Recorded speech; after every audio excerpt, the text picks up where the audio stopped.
Welcome. It's great to see such a crowd of people who care about Safety Harbor in our upcoming election. So tonight we're here to present a fair and neutral arena in which to hear all the different views and to make our decisions at our March election. So we will introduce our candidates shortly, but first I would like to say thank you to the Safety Harbor Resort and Spa for providing this great venue for tonight.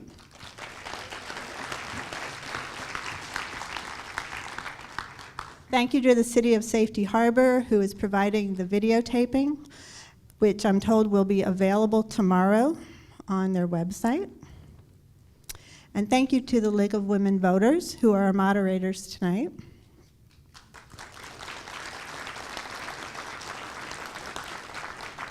They'll be collecting the questions, or have already collected the questions, and they'll be asking the questions, and they will be doing the timing for tonight. Thank you to the Supervisor of Elections office who was out in the lobby. They were here to do some voter registration if you need that, or to have information changed on your voter record, or to request an absentee ballot. So you can do that here tonight. And just like to say that restrooms are available through the History Hall and the Cypress lobby to your left, out into the History Hall, or excuse me, through the Baranoff lobby and out into the History Hall. That's where the restrooms are. Now to introduce our candidates, who are seated in alphabetical order within their seat for which they're running. We have our mayor, our incumbent mayor, Joe Ayoub.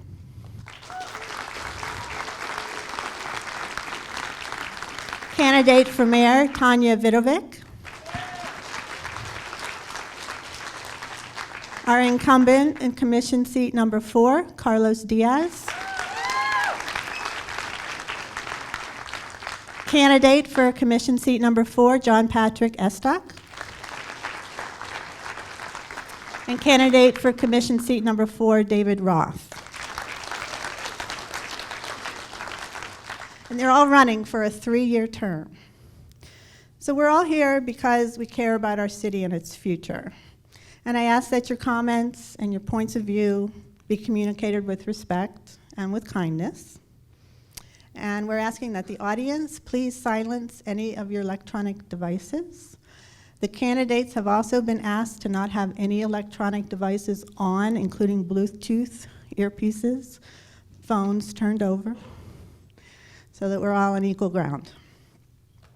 So at this time, I'd like to introduce our moderators for the evening. We have Ellen Sigmund, our moderator from the League of Women's Voters. And Beth Hovind, the assistant moderator. So I'll turn it over to you, ladies. Thank you. Okay. Good evening to all. So I'm Ellen Sigmund and Beth Hovind. We are your moderators. Beth is assisting me tonight, so bear with us as we go along. First, I'd just like to say a few words and thank the Chamber for inviting and all you citizens who came out tonight. Give yourselves a round of applause. And this is, as they say, the last time we will applaud until the end of the forum, so please do not clap in between. Okay, but the League was created in 1920, about the time that women were given the right to vote, and the 19th Amendment is celebrating its 100th year this year, so give it up.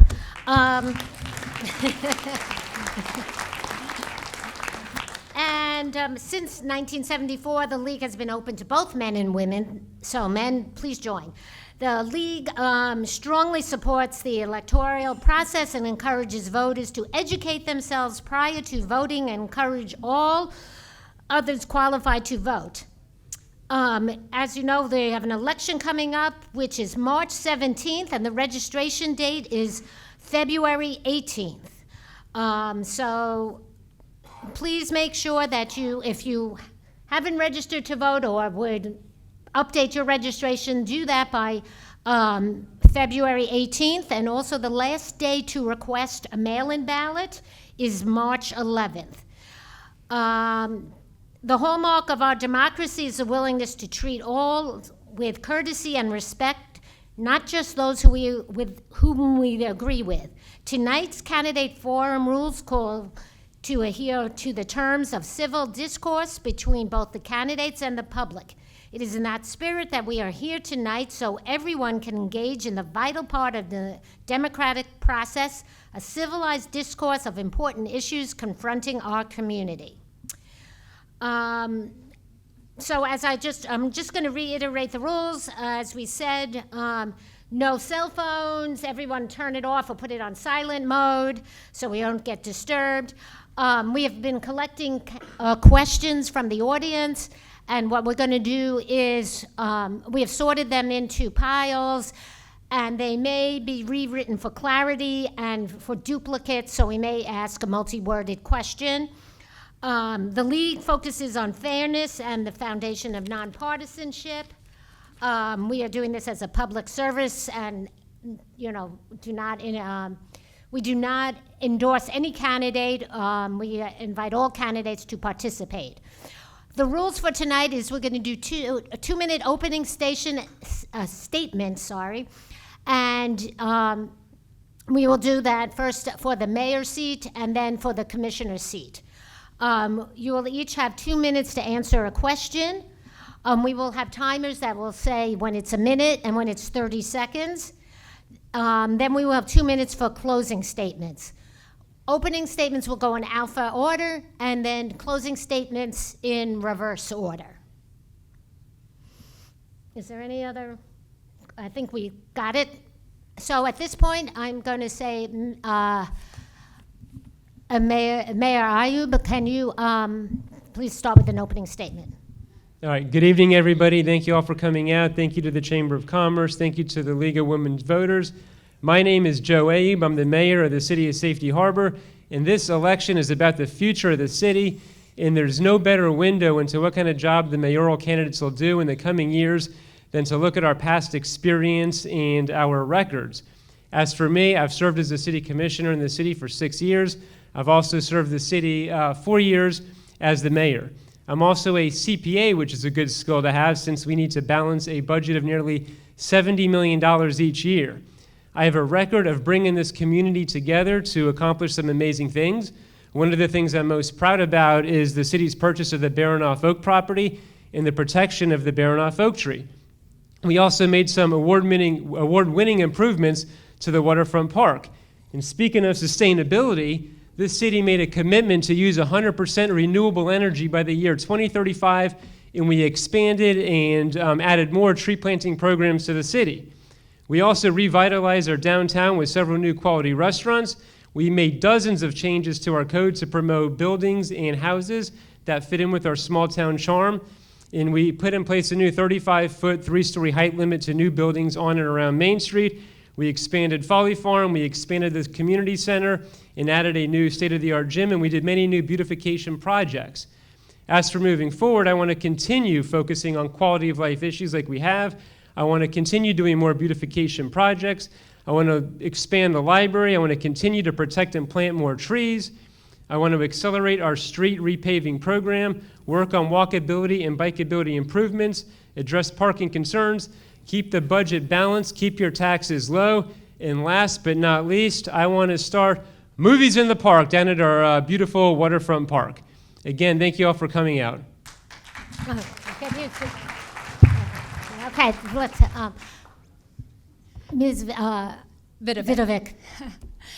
Thank you guys so much for coming out. My name is Tanya Vidovic, and I'm running for Mayor of Safety Harbor. I'm running for office because I'm a passionate resident who really does care about the community. I believe in a sustainable community where we care about the health and wellness of our residents and the environment, that we make the decisions not based only on today, but also for concern for the future. I believe that we want to keep our city quaint and charming, our streets safe, maintaining the character of a family-oriented community, while preserving our environmentally sensitive lands. I believe that our community wants to protect our beautiful tree canopy. Under the current administration, those things I feel like are in jeopardy. I'm not a politician. I didn't go to school for politics. I'm not backed by those financially benefiting from the Safety Harbor's rapid development. I'm a mother of 3, each attending our local community school. I'm an artist, I'm a gardener, I'm a public servant for the past 11 years. I decided to run because I'm concerned with the decisions that are being made that are financially benefiting a small select group of a small group of people, and it's a detriment to the rest of us who live in the community. I'm pro-government transparency. I believe that the decisions made need to be community decisions, especially when they affect the residents. I'm skeptical of development that does not take into consideration community and environment. I will amend our land development code so that the residents have a voice in what happens in our community. We already have traffic congestion, problems with parking, flooding. Adding density without serious environmental and infrastructure consideration will worsen these issues. As mayor, I will vote to cancel the EMS Growth Management Agreement that was signed in 2019, which lessens the quality of care for our residents, and I will make sure that we return our firefighter staffing to the levels that meet national standards. Anything less is dangerous to our first responders and community. I hope that I can count on your vote on March 17th, and thank you so much for coming. Thank you. Mr. Diaz for Commission C4. Commissioner Diaz. First of all, thank you everybody for coming out. This is great to see how the community in Safety Harbor is engaged. My name is Carlos Diaz, running for Safety Harbor, Commission seat number 4. And to give you a little background, I've been a resident of Safety Harbor for 18 years, and I'm the incumbent commissioner, and I've served for 6 years. And one of the things that I think is very important to state is that over these past 6 years, we have done a lot of good things. The business growth on Main Street, we have done a lot for our environmental health. We've protected the shoreline. We put in parks such as the Waterfront Park, the Baranoff Park, I can go on and on and on. But I think this election here is more about character. You have to get somebody who's in there and is qualified, experienced to lead. I've been on the commission for 6 years. I've been very responsible in upholding the budget, fiscal responsibility. Safety Harbor's millage rate is among the lowest in Safety Harbor. And going for the future, there's a lot more things on the books that we're trying to achieve. We have the library expansion. We have a lot of infrastructure to look into. So I'm deeply committed to see this community thrive, and I also want to maintain the character of Safety Harbor that we have pushed for the last 6 years and going on for the next 3 years. So therefore, I ask for your vote on March 17th so that we can keep the city going in the right direction. Thank you. Okay, can we just... Hello, I am John Patrick Estock, and I'm running for seat 4 in the City Commission. And I've lived here in Safety Harbor now a little over 4 years. I moved here Thanksgiving week 2015. And I thought when I moved here that the biggest reason was the great location, that it was not far from the beaches in St. Petersburg and Tampa and everywhere else. And I thought I was going to live in Tampa, and I spent some time over there, and I came not to like it so much. And I spent some time here, and I came to like it. And I've been here ever since, and I plan on staying here for a while. I currently, I'm a floor technician. I travel around the Bay Area and mainly stripping and waxing floors in medical offices. I also, for the last couple of years, have attended St. Petersburg College over on Drew Street in Clearwater. I took off this semester, though, because I was going to run. About me, I was born and raised in southwestern Pennsylvania. I was born in a town called Latrobe. I've lived most of my life in small towns. And before I moved here, I had not lived for a while in them, and I've come to appreciate them and want to spend my life in one. And that's one of the reasons why I've stayed here. I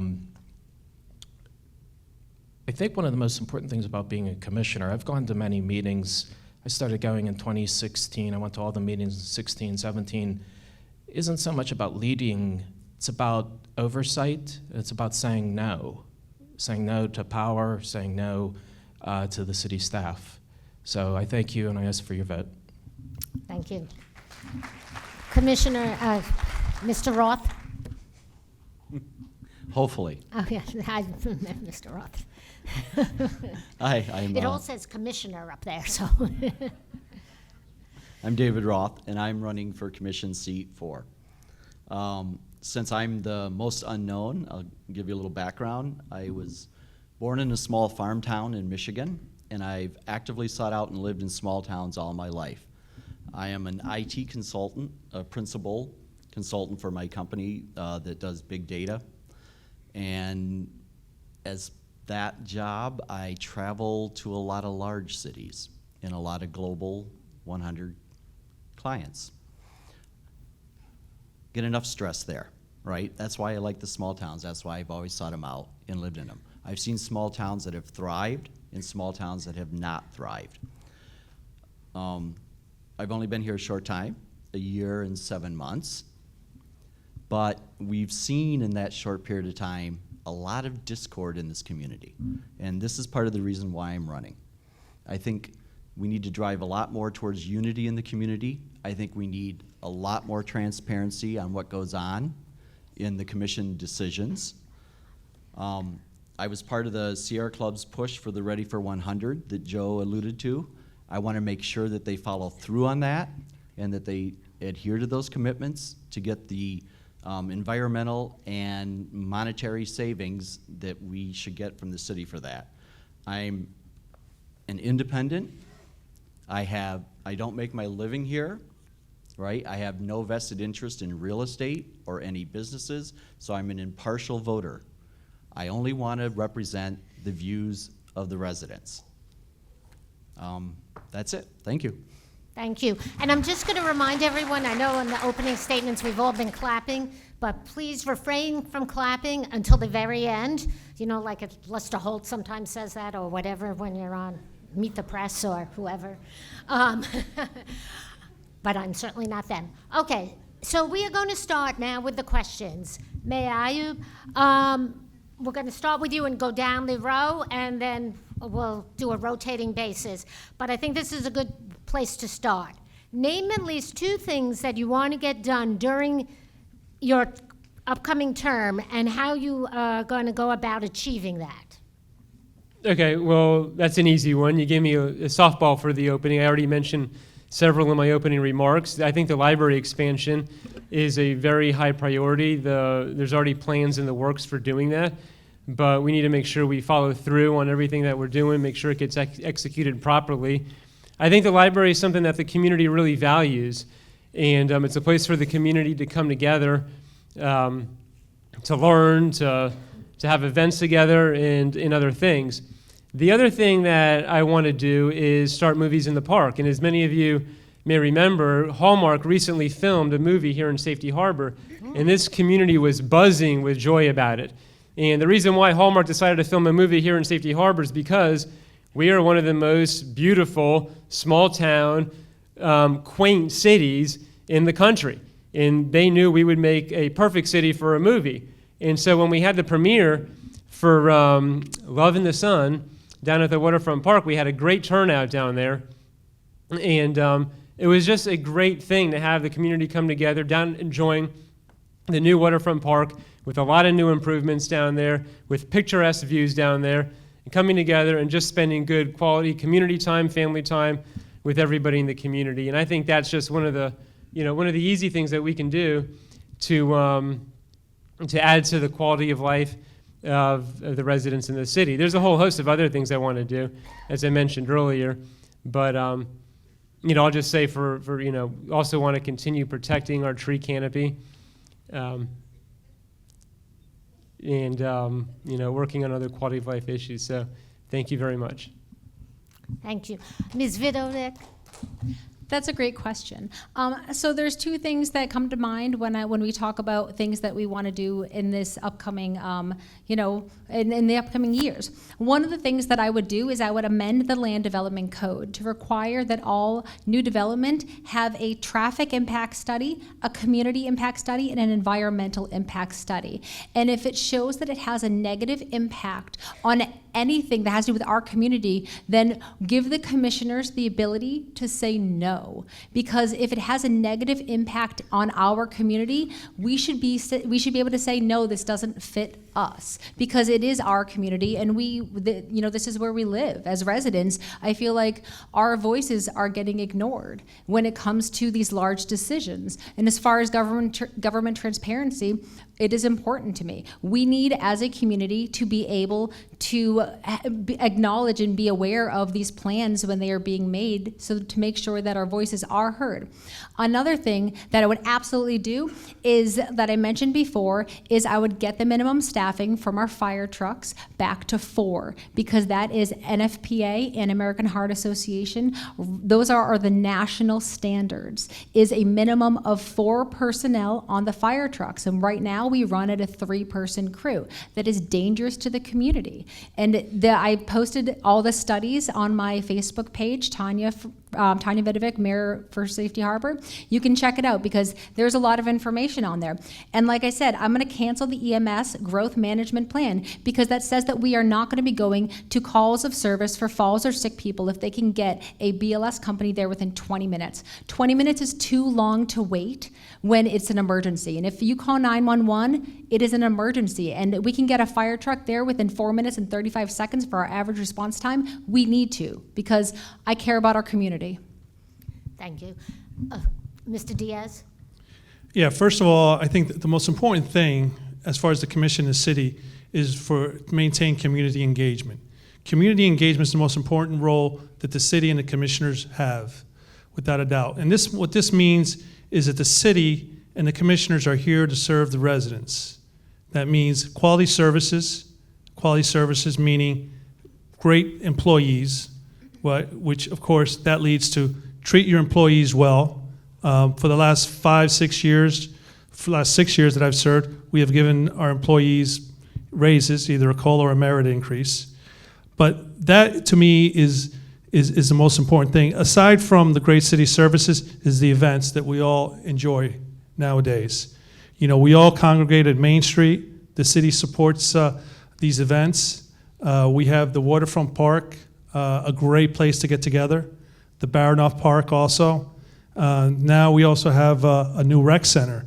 So as you can see, over the last 6 years, we've been doing a little bit, for the whole population. And we have to maintain that community engagement, because that's what makes Safety Harbor the most important thing in the jewel of Tampa Bay. It's not the development, it's not the trees, it's the community, and we have to keep the people engaged. The next thing, number 2, is stay progressive. Progressive in the thing that we must keep moving forward. I support Ready for 100, 100% renewable energy. I think that's the future. I also support business growth. We need to continue supporting our business development downtown. We need to keep our businesses viable. We need to keep our business infrastructure up to date. And last of all, progressive in the fact that we need to invest today to keep our city infrastructure, our cities and sewers in place. And that's what the role of the commission and the commissioners are. Thank you. Okay, 2 things I want to do, only 2. Number 1, I guess the thing I want to do the most, I call empowering citizens. And this is particularly with agreements that the city enters into that last for a generation, things such as bond issues. It's not just the money with bond issues, but their bonds are used to finance capital improvement projects, waters, roads, buildings, and so forth. Another would be franchise agreements. Again, another 20 to 30 years. The most popular is the franchise agreement with Duke Power to provide electrical service. Another thing would be, though, are these, we have development a comprehensive development code, land development code. And often waivers are given. Waivers were part of how we got the condos and the recent Beta Bay. I think waiving the rules, I don't know why we have rules if we're just going to waive them. So I think if there's going to be any waivers, they need to be approved by either a supermajority of the commission or an outright referendum. Another thing I would like to see is us take over some roads that, some arterial roads, such as the rest of State Route 590 that we don't currently control within the city limits, Enterprise Road from McMullen to Philippi, and the part of Main Street from McMullen to 290 10th Avenue that we don't, and we can have those under our control, our local standards for our safety and development of our city. Thank you. Thank you. Mr. Roth?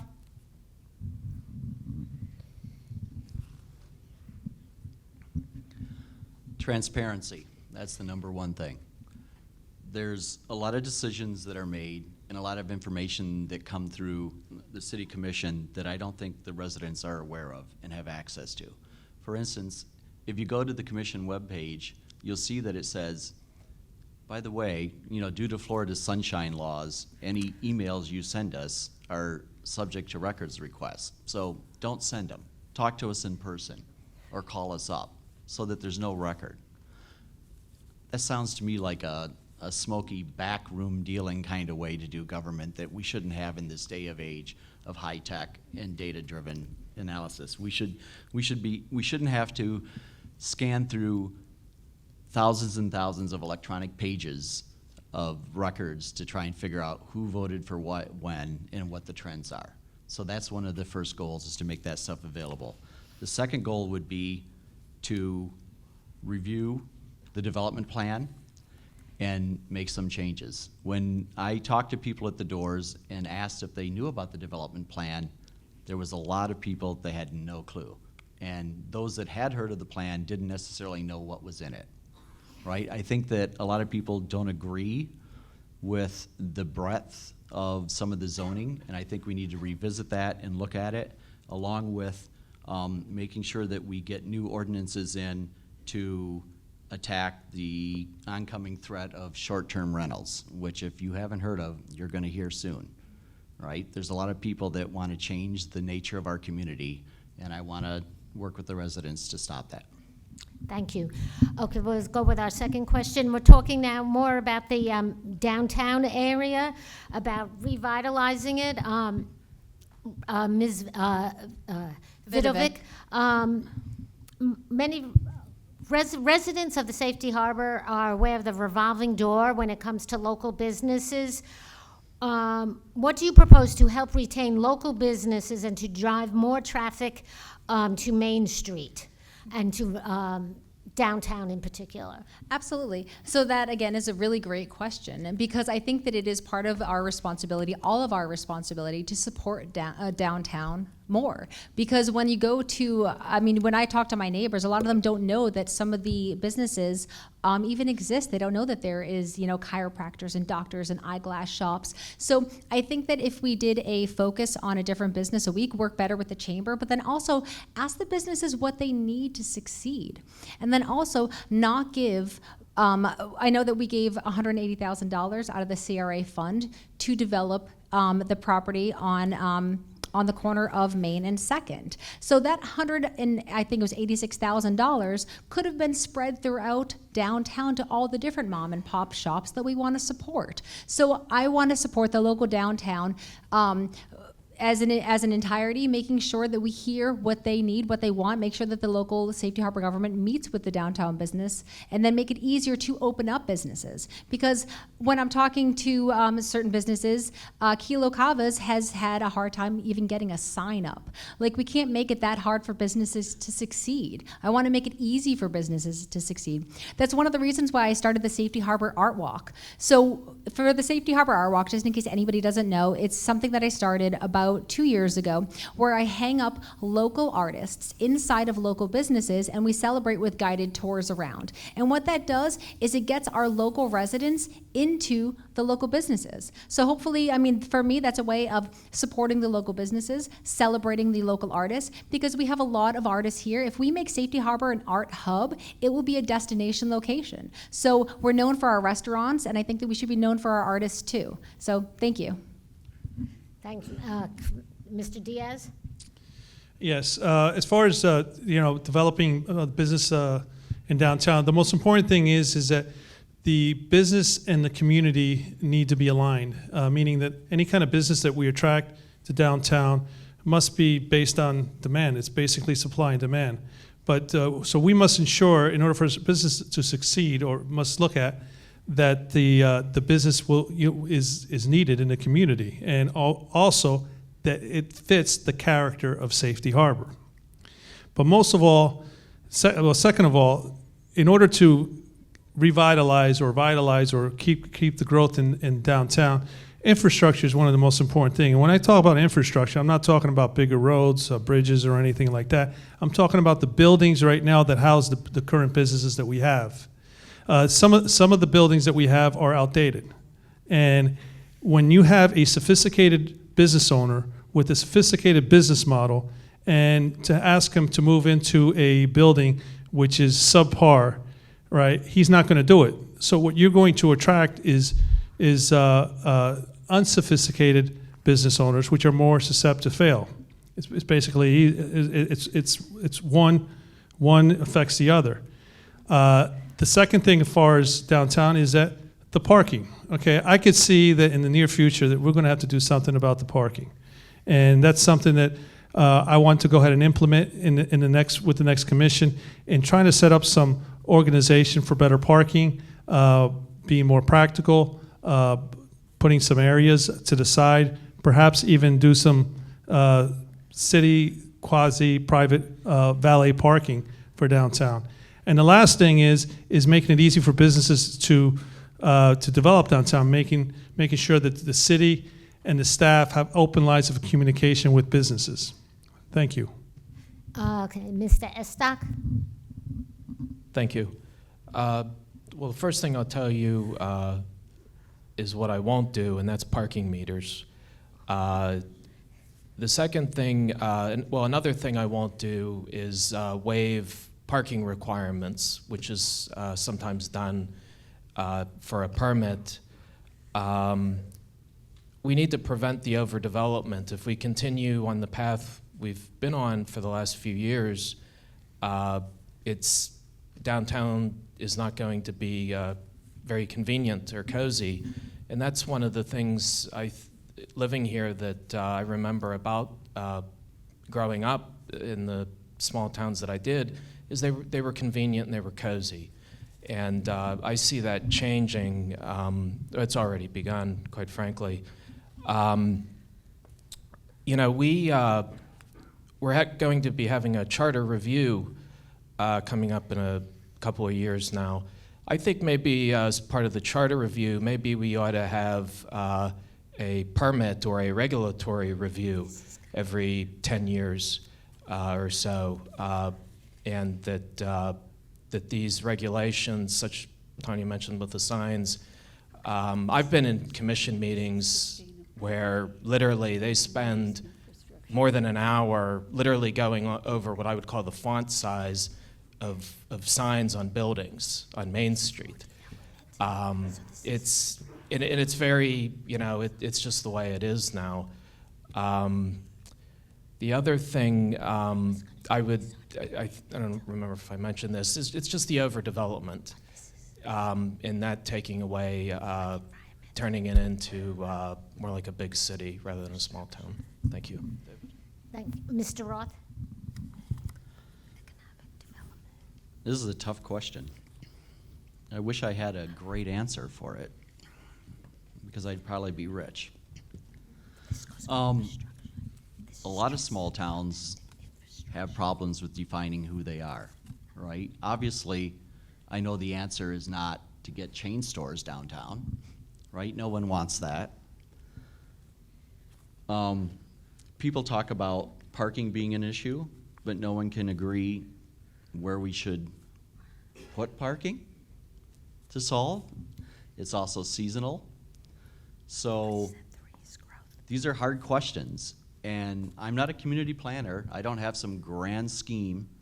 All I can do is promise that we will talk with each other and try to figure out the best answer. I also just want to comment too that I love our downtown, but I think too many times we have too much of a focus on just the downtown strip. And I want to remind people, Safety Harbor is 5 miles wide. There's a lot of businesses that are not on this strip, and they feel ignored a lot of times. So I think we need to give them some love too. Okay, and may I? Oh, can you pass it down to the mayor, please? Thank you, thank you. Okay, downtown revitalization. To figure out where we're going, I think it's helpful to look back and see what we've actually accomplished in the last 3 years in the downtown. And I think all of us can agree that there's been leaps and bounds of improvement in the vitality of our downtown.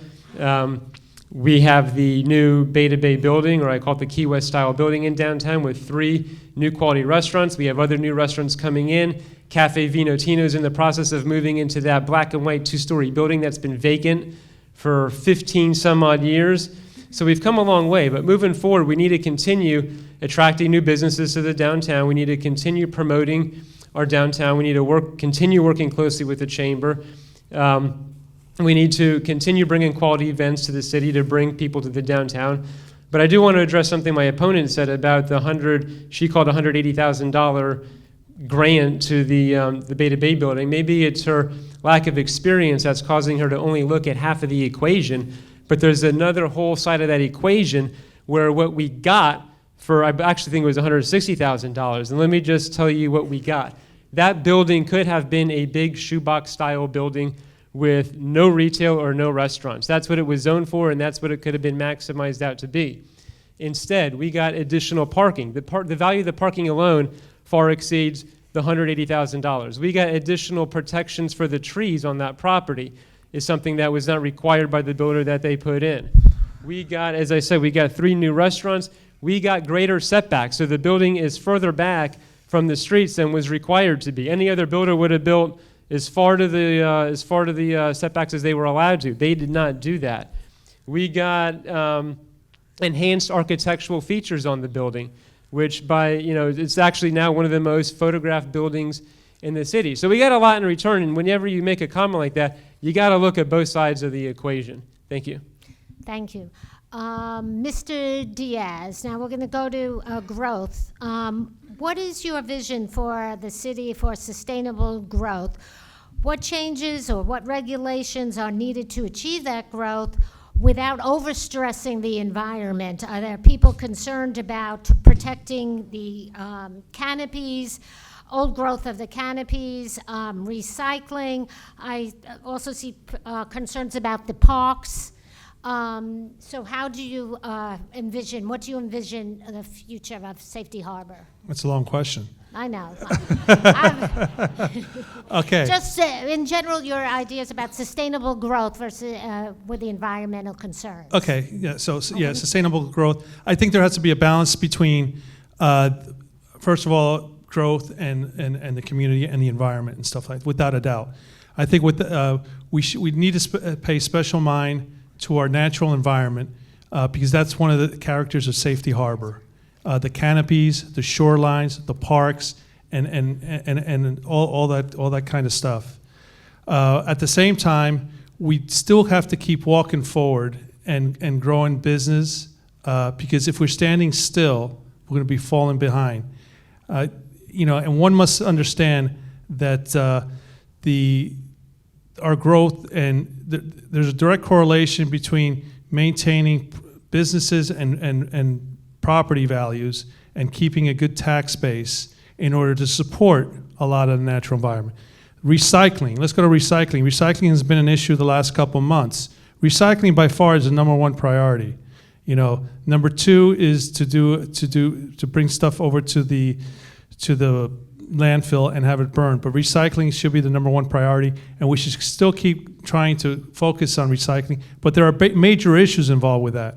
Major issues with the cost to recycle is 2 or 3 times the price to actually go to the landfill. That's something that's going to be on a wider scale that we are pushing the county to correct. And of course, we do have the renewable energy program, which is within this term, this commission is going to be pushing and directing the city commission, the city government to put things in place so that we can go have 100% renewable energy and fit that scope. Thank you. Thank you. Mr. Estock? Mr. Estock? Thank you. With growth, I guess the first thing that I think of is compatibility. And that is when there's new development or redevelopment coming into, most of the growth now is in development is in the CRA, the downtown area. And the problems, I think, there's the Bay to Bay property by the library has been mentioned. The problem, the Bay to Bay building is very nice. I didn't have a problem with that. The problem I had was the apartments to the rear, where it's a 3-story building and it's across the street you have 1-story residential trees. It's not compatible. That's the problem that we have to deal with. It's not even so much what I want or envision. It's, as a commissioner, to be trying to bridge gaps between the people that are already there, residing there, doing business, owning property, versus the people that are coming in that want new development. Regarding the sustainable energy plan, the easy part was this past year where they had a photo op, and it's kind of like reminded me of ribbon cutting. But now we've got to get to getting from where we're at now to our goal, hopefully before 2050 even, and that is 100% sustainability. That's, the devil's in the details. There's people have brought up a sustainability coordinator. Before we have a coordinator, they need something to coordinate, and that is a plan. So I wouldn't favor hiring that coordinator until the commission has adopted a plan. Thank you. Thank you. Mr. Roth? I absolutely would support hiring a coordinator because the city employees are already busy doing their other jobs. And so if you want to have enough of a focus on the clean energy plan and implement it and make pertinent changes, you need someone dedicated to do that. So sustainability. I don't think there's any reason why any development or redevelopment here needs to limit our green space the way it has been. I think we can work that out. I think we can make it work better. 4 questions in this question. Recycling, right? The recycling brouhaha we had recently was basically the commission's own design. Because if they had just taken the city's recommendation from the beginning, we wouldn't have had the commission meetings with all of the upset people talking, right? I think it was pretty apparent once we got to the residents' views that they were more than willing to pay a little bit more for the recycling. And that just goes back to the whole point that we need to be proactive and find out what residents want on a lot of these issues and not just dictate or guess what they want.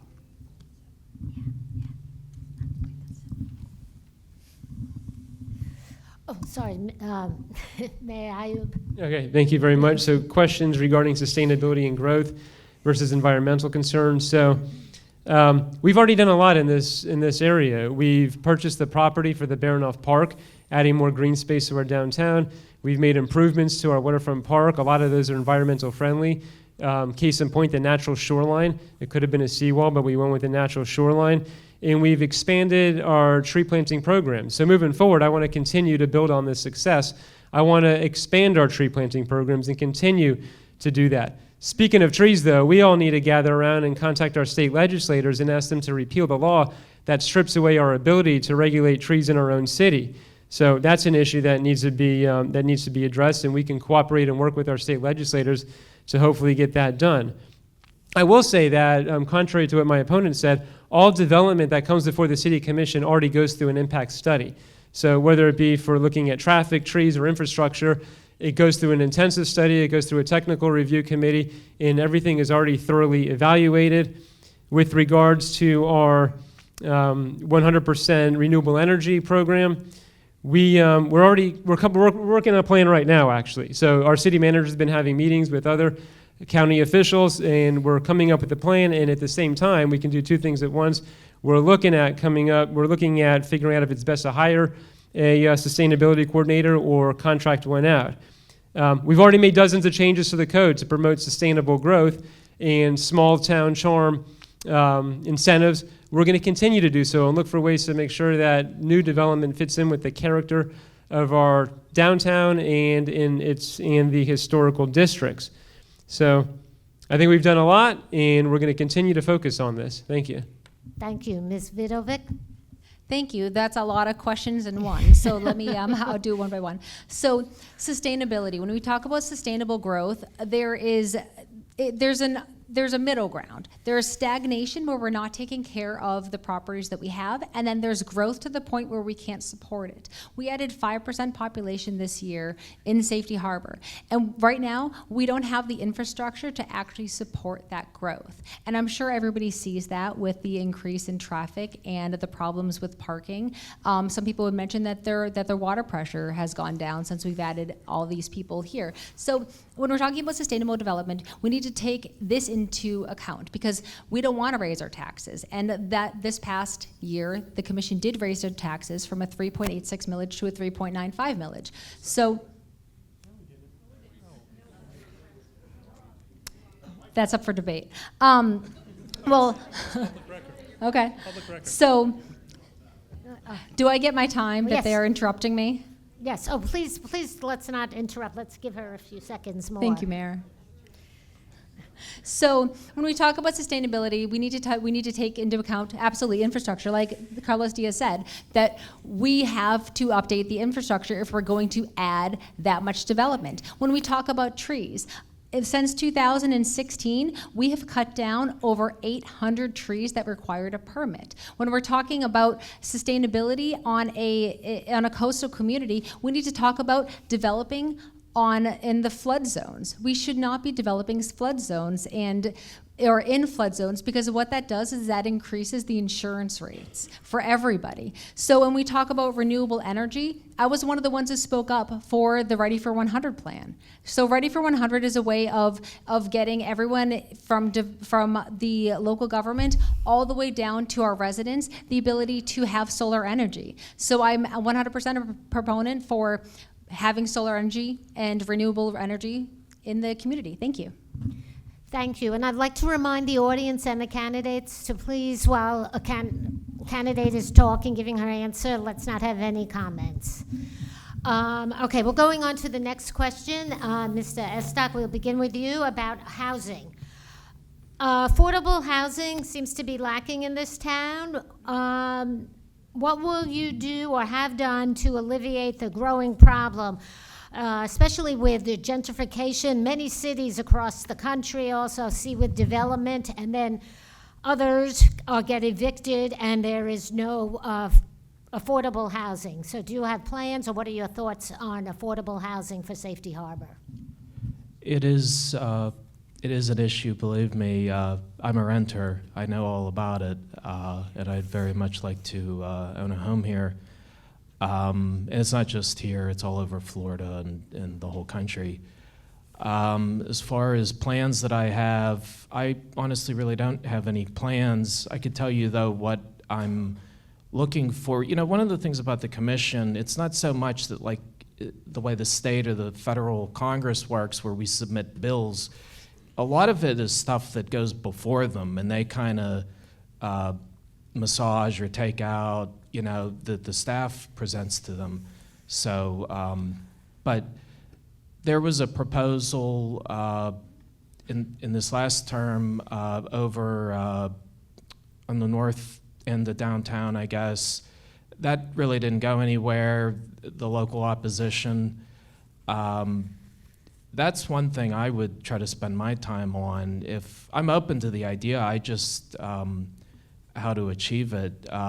One of the things to achieve, especially from that, was just kind of opposition from the neighbors. If we could get people who already are here, what do they believe this is a problem, that it's worth the city time and expending resources, what they would like, so we don't get back to where, you know, we have something and it's basically everybody says no to it. That's the, I guess you want to call it bridge building, if you will, between the different parts of the community.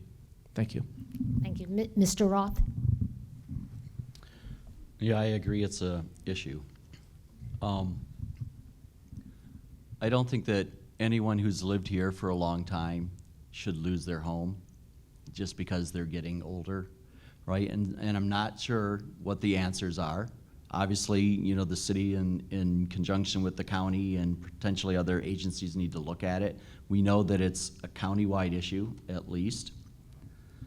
I also find it saddening that like none of our teachers or our firefighters can afford to live here. That just doesn't seem right. We, when my wife and I were talking to businesses up and down Main Street, we were flabbergasted at how many people that work here in Safety Harbor don't actually live here in Safety Harbor because they can't afford it. So I think it's something that we as a community need to talk about and try to come up with solutions. Much like the parking, everyone agrees it's a problem and wants to do something, but no one can agree exactly what, right? So when we talk about like apartment complexes, everyone's not in my backyard, but we need to do something. So there has to be something that everyone can agree with. Thank you. If you pass it back down to Mayor Ayub. Okay, question is affordable housing. I will say it's a challenge, and there is no easy answer for this. It's something we've looked into.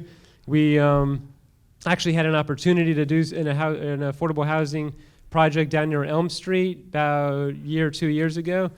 We were putting together different organizations, looking at bids. We got the community involved in the surrounding area, and they were adamantly opposed to it. As David Roth mentioned, there's a lot of not in my backyard, or NIMBYism as they call it, with regards to that. So it's something that we're just going to keep an eye on and continue to look for opportunities. I do want to backtrack a little bit and say that we did not increase our millage rate last year. We've actually kept the millage rate the same for the last 4 years. So just a point to clarify. I also want to go back to comments made regarding our fire EMS system. My opponent made a comment that we've made some dangerous changes. I don't appreciate the fear mongering, because there have not been dangerous changes. If anything, our changes have been made to improve the quality of service.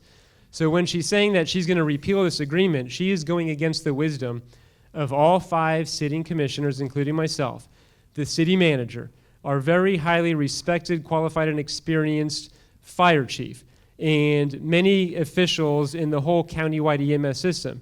She's focused on this minimum of 4 people per unit, but what you really need to be focused on is how many people arrive at the scene. This NFPA suggestion of 4 is for structure fires. How many structure fires do we have in the city each year?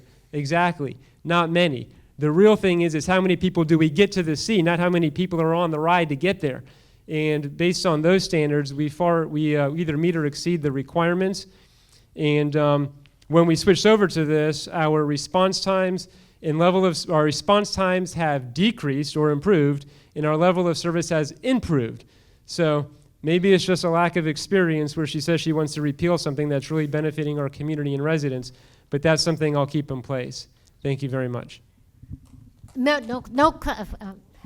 Sorry, no applause.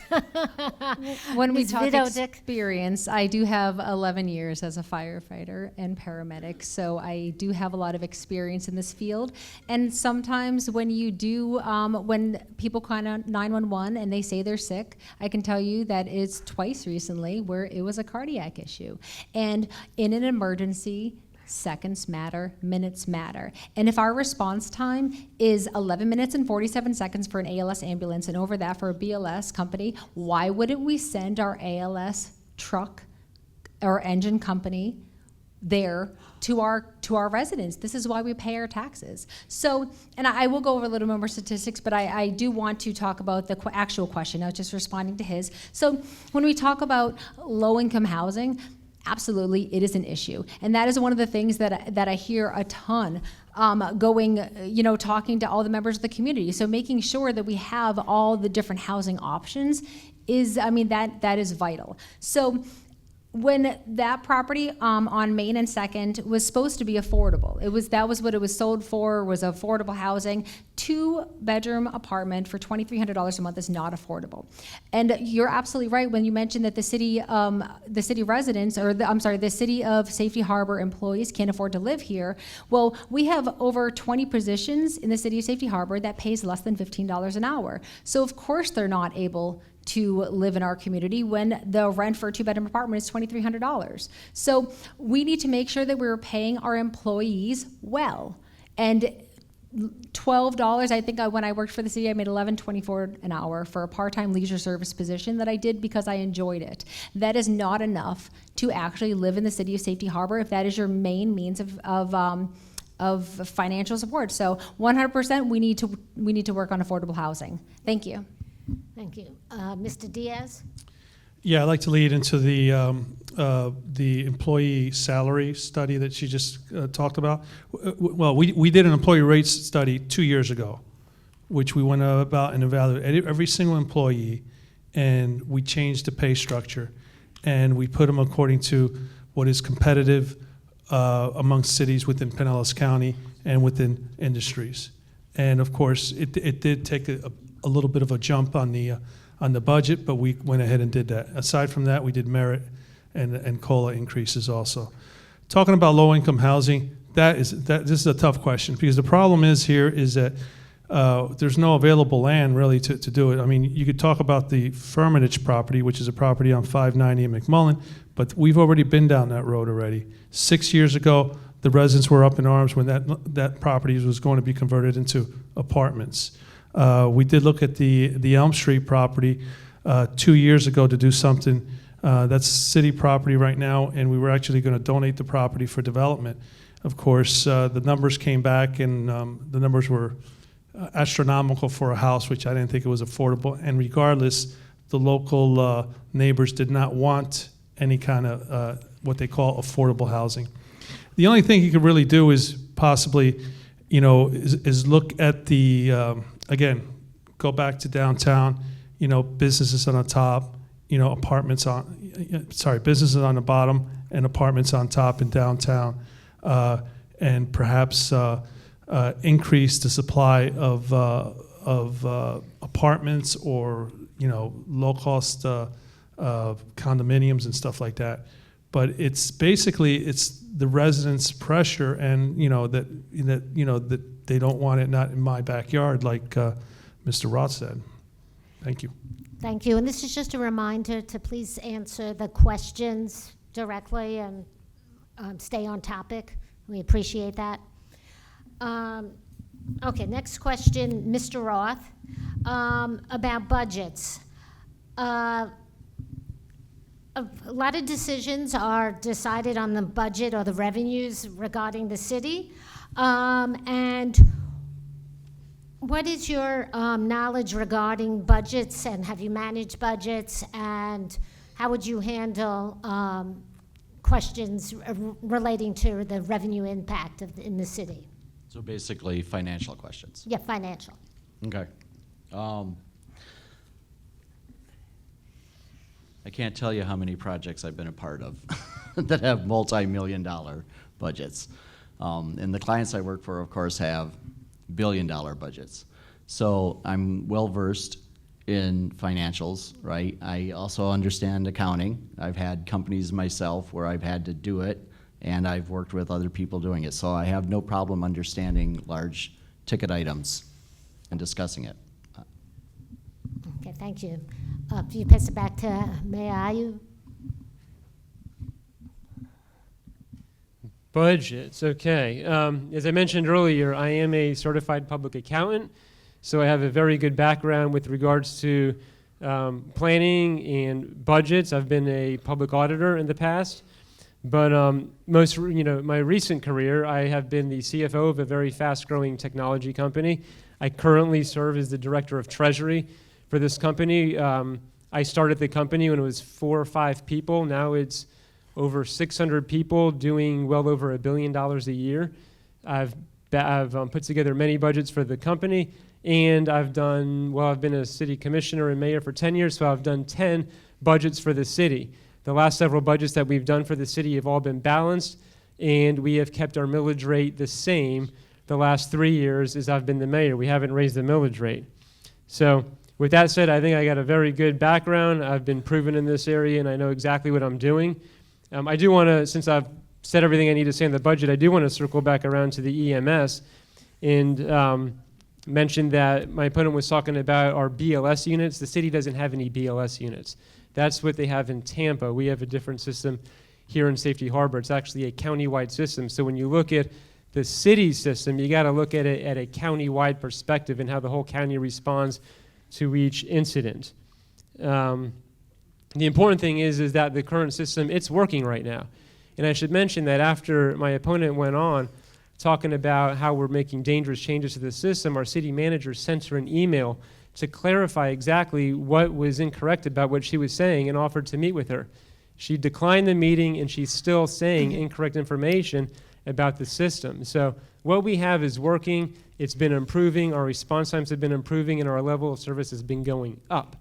So thank you very much. All right, I'm just reminding, we seem to be hopping on one issue, but the question was on budgets and On the financial budget. familiarity and what your comfort level is with it. Absolutely.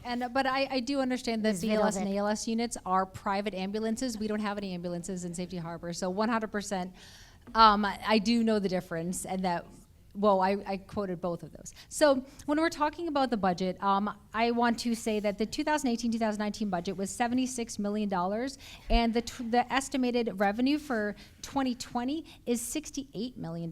So that's actually far less. So what I would like to do, I made the recommendation that we do a push for annexation in the city, because there's a lot of residents in the city that are unincorporated penniless. That means that their tax money is going to the county. So if we just let them know, and it's funny when you talk to people and they say, oh yeah, I live in the city of Safety Harbor, and they don't know that their tax money goes to the county. So if we do a push for annexation, that's potential funding that we can actually get here. And when we talk about the budget, I actually did a little bit of research on this. So back in 2016, we had, Our 2017, our street improvement fund balance was $473,000, and 2020, we're down to $36,000. Our 2016 park land fund balance was $859,000, and now it's down to $22,000.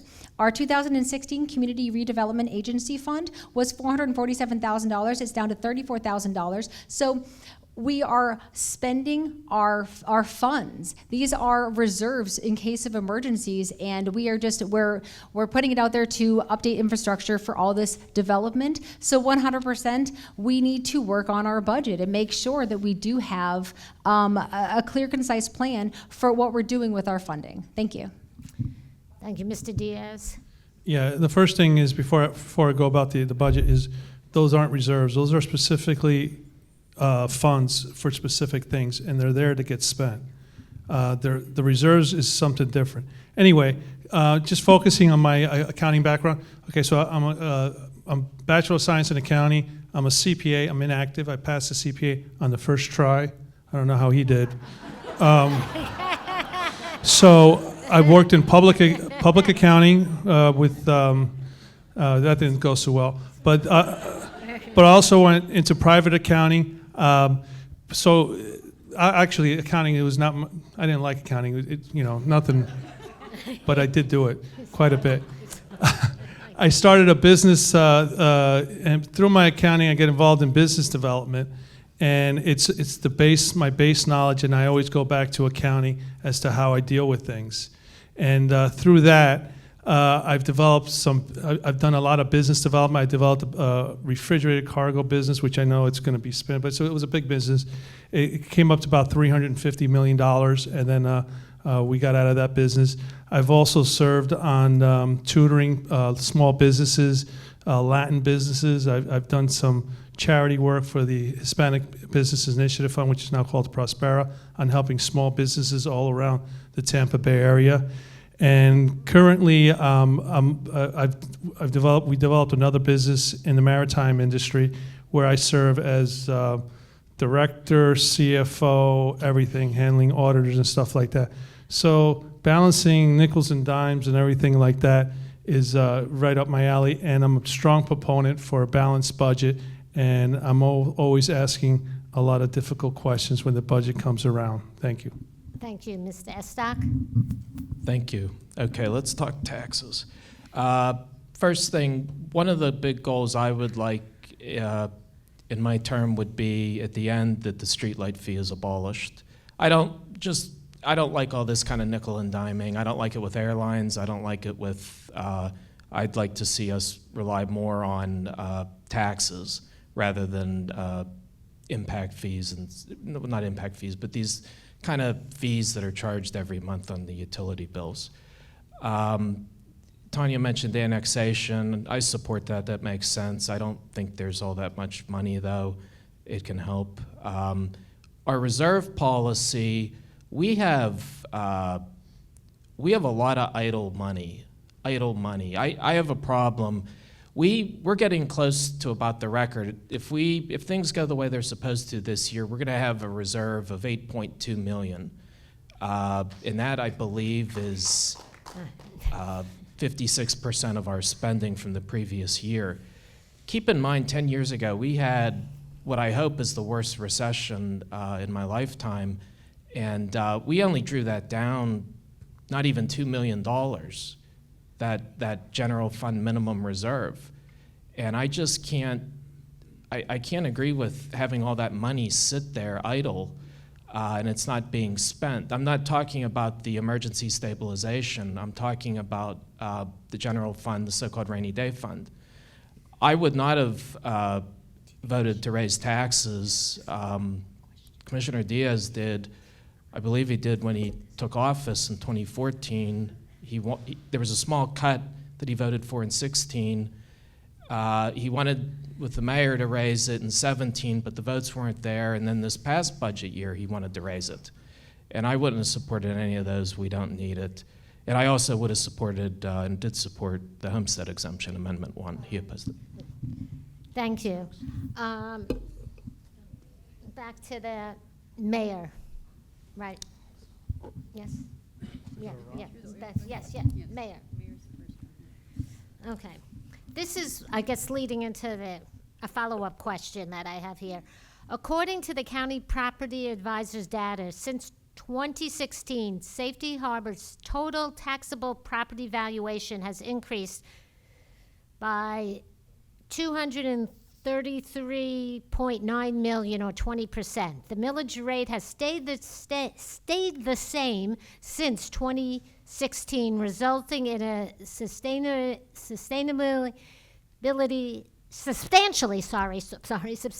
more tax income to the city.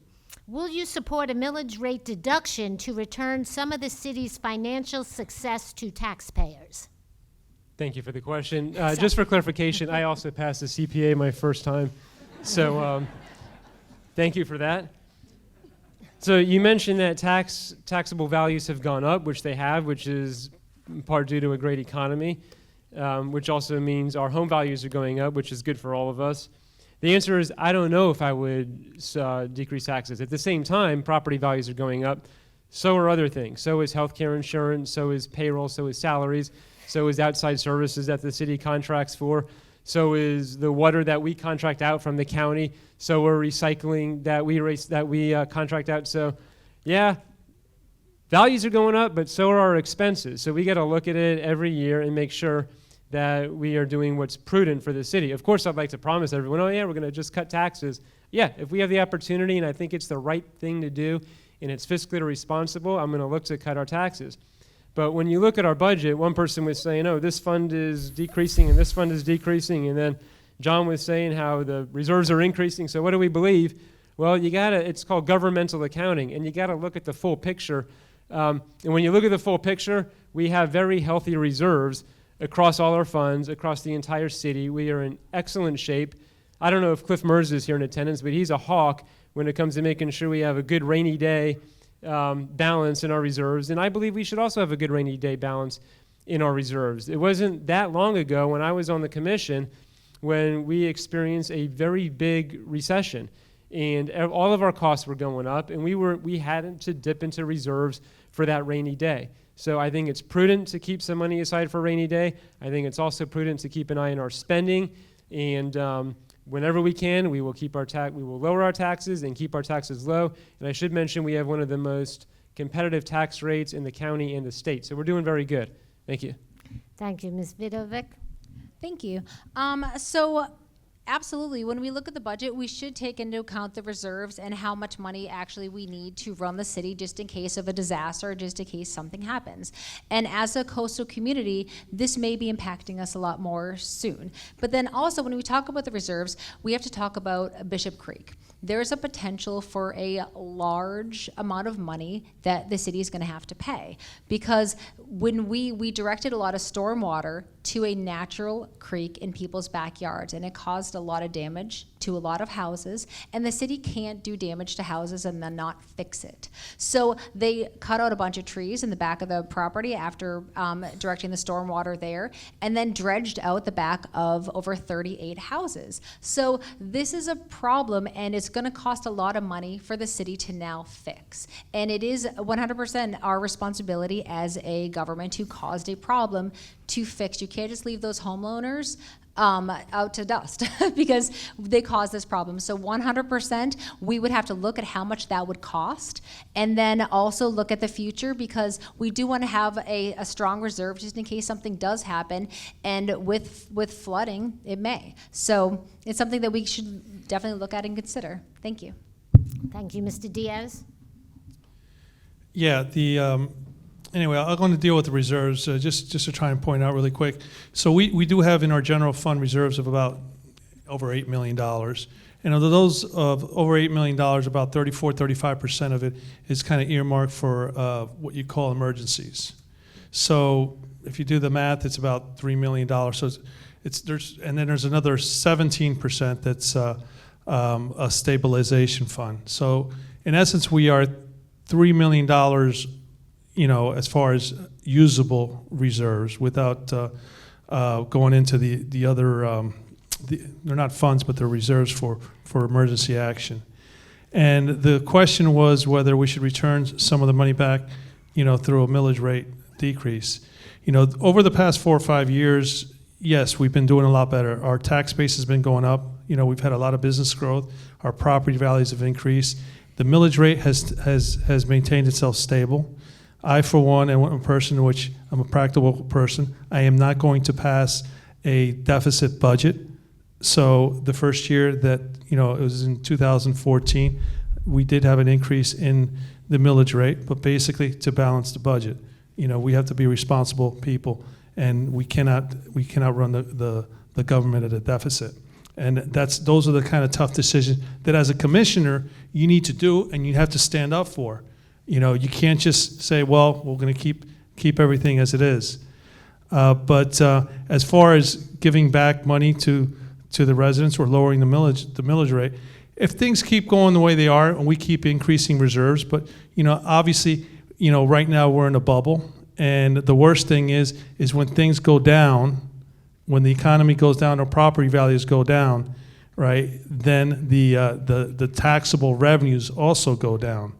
Right, and we still got to pay our employees rates, their salaries. Thank you. Thank you, Mr. Estak. Okay, thank you. The first thing, 55% of the voters 2 years ago voted for the homestead exemption, Amendment 1, and I believe we could do that. You don't have to wait for Tallahassee. We could implement that on city taxes if we chose to. And/or I could support, I think the millage is too high. The millage was increased because of the recession and the plunge in property values. Well, that's, property values are going through the roof. Why isn't the millage rate decreasing? I already said that I wanted the streetlight fee, tax, it's the same thing to me. I'd like to tell you, well, one thing I wanted to say about not passing deficit budgets, balanced budgets. Well, what about surplus budgets? Because that's what we've been doing, and we accumulate this surplus. That's what this so-called reserve, this minimum reserve rainy day fund is based where it comes from. So I don't have it's not popular to say, if you're going to pass a surplus budget one year, what's wrong with a deficit budget the next year? And I want to say, if, God forbid, we have a recession coming up, I would like to do things a little differently. I'd like to spend more of that reserve down, and I particularly like to spend it on the capital improvement program, because I think we can get better deals, make our dollar go wider and further than it will now when the economy's doing so well. And we could also put idle business, tradespeople, construction people back to work, kill two birds with one stone. Thank you. Thank you. Mr. Roth?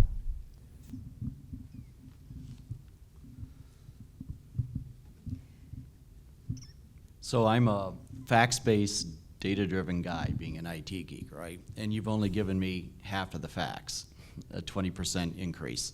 I think Joe is right that before we could even begin to discuss giving money back, we have to know, how did costs raise comparatively to that 20%, right? I mean, you can't just say, oh, it went up 20%, therefore we're ahead. We may not be ahead. We may be losing ground, right?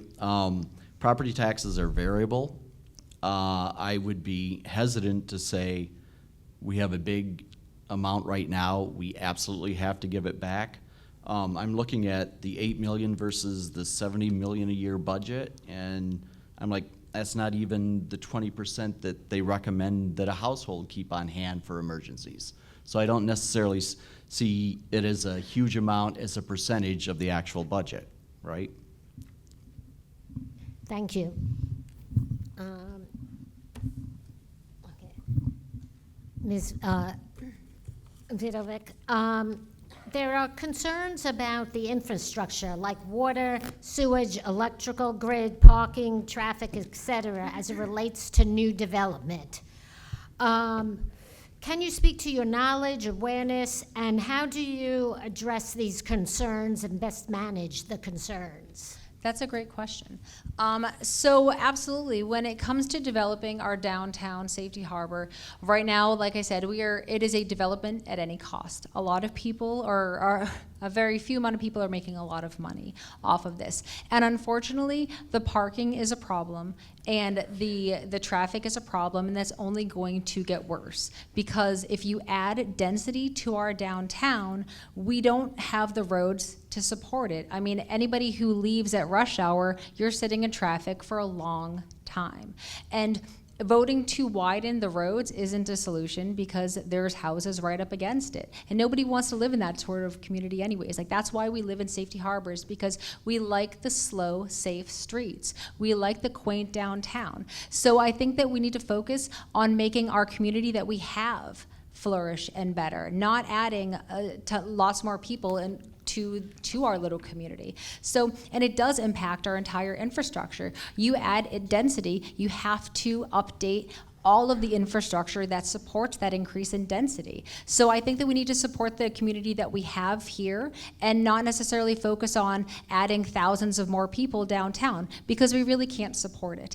And when we talk about parking, I would love to see, and I recommended to the city manager, that we have during events, because a lot of these parking problems are during city events, that the vendors park in a separate location that's farther away from downtown, that makes more room for our residents to be able to go to these events. So 100%, we need to talk about infrastructure, and we cannot add more people at the rate that we're adding without updating this infrastructure. Thank you. Mr. Diaz. Can you repeat the question? I kind of lost track.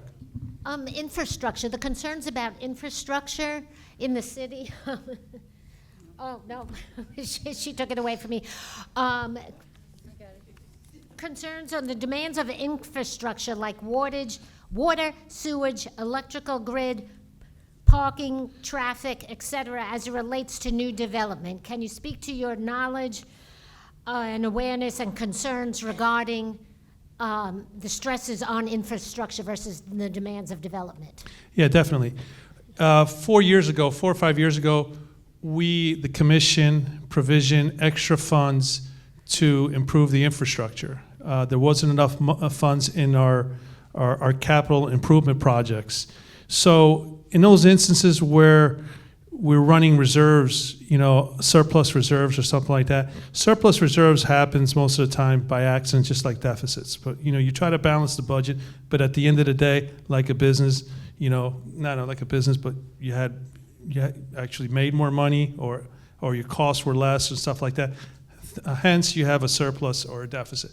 That's what happens. So what we've been doing the last 5 years, we've been taking money out of our fund reserve and shifting it to capital projects. I mean, sewers, streets, and stuff like that.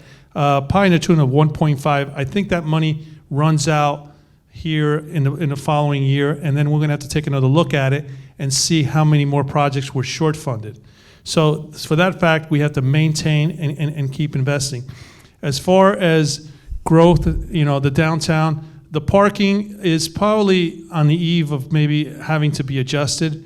And I think with better organization in downtown, better signage, make available some more parking areas, and also some innovative programs such as a city-sponsored valet parking could help out the residents in navigating through downtown. There's also mobility issues, with the innovation of Uber, and then you got different mechanisms for people to get around. We don't know where that's going to take us in the next few years, whether parking may be an issue. But at the end of the day, we must try to project that. And that's a challenge of the city commission. You have to have the foresight and make tough decisions, because whatever you do, you don't want to have unintended consequences. You don't want to build a parking garage or do something at the whim of something else. Thank you. Mr. Estak? Mr. Estak? Yes. Thank you. Okay. This reminds me of the Beta Bay property, of what I wouldn't have supported. The Beta Bay property was a parking lot. It was gravel. It had some trees around it. That's not what you want in a downtown area. The problem is, to develop that, there was a development agreement which sought a waiver of rules, and as part of that, we took that gravel permeable parking lot, and it's now 2 buildings, and it's a top-based solid slab of concrete, which is exactly why you have a stormwater system in place. So what did we do as part of this? We waived the stormwater impact fee. Well, I didn't vote for it, but it was waived. That's exactly what the stormwater impact fee is for, is when you have dense development in downtown. It's just not acceptable. And then there was $140,000, I believe it was, in parkland impact. Sounds high, like a lot of money. Not a year later, in 2018, they spent about $1 million to purchase the property that the Baranoff Oak sits upon for $1 million. And I've got to guess the people that live there are going to be using that, because there's that development, there's no common area, pool or yard or anything. So I wouldn't have voted for, a big part of that was waivers of impact fees. We have to collect that, and I'm willing to say no to it. Thank you. And Mr. Roth?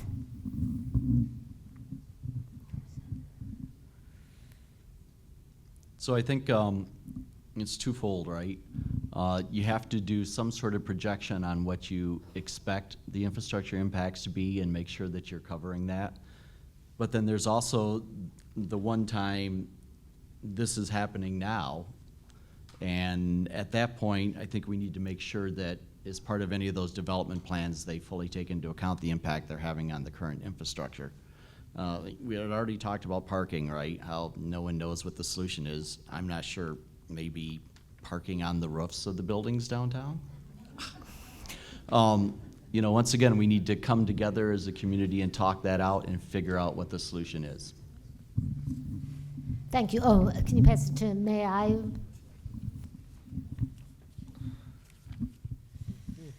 All right. Questions on infrastructure? You mentioned water, sewer, electric grid, parking and traffic. Let me address the first three: water, sewer, electric. In that situation, we are fine. We do studies anytime there's a new development project. We do impact studies. We put everything through a technical review committee. We make sure everything is fine there. We're good. It's also important to keep in mind that our city is nearly 100% built out. So this idea that we're going to have this wholesale development of the city and people are going to be coming in and developing every square inch is not accurate, because we're pretty much already built out anyway. What's happening now is more redevelopment. So with regards to parking, though, I'm sure everybody here would agree the biggest issue for parking is during events. And so you got to balance having a whole bunch of vacant parking spots when there's not an event versus what do you do when there is an event 3, 4, maybe 3 times a month. And what we have done with regards to events is we've put in place new criteria for events where if a event organizer is going to have over a certain number of people coming to the event, they're required to come up with a parking plan. And this is a new plan, so we're still seeing how it works. But that plan may include shuttling people to the events from remote parking lots. I know that was happening when Harborside Church did their Christmas Eve Mass at the Waterfront Park. They had buses and they were moving people in and out. It's going to happen with the 4th of July firework display. So it's a challenge. We're working on it, and we're always looking for ways to improve that. Somebody was asking me about the other day, and I said we're also always looking for new land to purchase for it. I would like to address the Beta Bay, comments that John was making, but remember, there's the second half to that equation where the city is getting a lot of tax revenue for that building too. So when you only talk about the forgiveness of fees or impact fees, don't forget the other side of the equation where we're getting a lot of additional revenue for the building over there, and it is our downtown, so we do want a vibrant downtown. Thank you. Thank you. Okay, next question. Ms. Vidovic. Okay.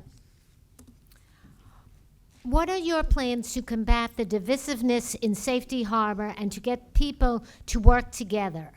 I think That that's is good. a wonderful question, and unfortunately, it's a little close to my heart at the moment. I do believe that the two sides, and it seems like there are pretty much. Go ahead. I think, did I mess up? Yes. So I think it's Mr. Diaz's turn. So do you mind if you'll come? I don't know. I interrupted. I'm sorry. Okay, yes, well, you just took the question from me. About divisiveness in the city, and what is your plan to help bring the city together or get people together? Oh. What are your plans to combat the divisiveness in Safety Harbor and to get people to work together?